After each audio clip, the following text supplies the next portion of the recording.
YouTube channel. It's me again, Philbang. Another day, another vlog. Itong araw po, andito po ako sa Sabaan, Salim area.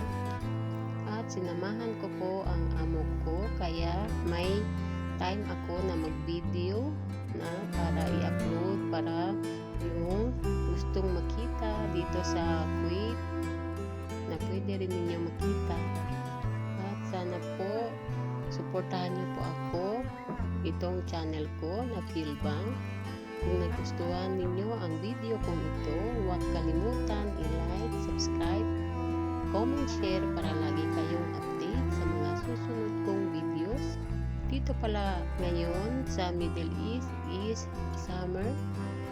Ang degree po ngayon is 40 degree, kaya super init talaga.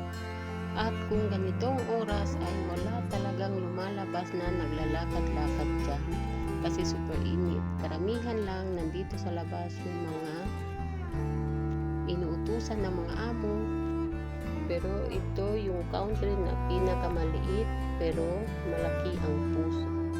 At sinamahan ko po ang amo ko, akala ko may bibilhin siya, yun pala ay wala. Ewan ko kung ano ang hinahanap niya. Iikot lang kami ng ikot dito sa Sabaan, Salim, pero wala naman siyang namili or hindi kami na pumunta ng mall.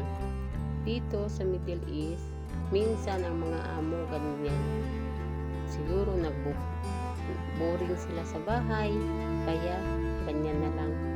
Guys, sana suportahan niyo po ako, huwag kalimutan Philbang.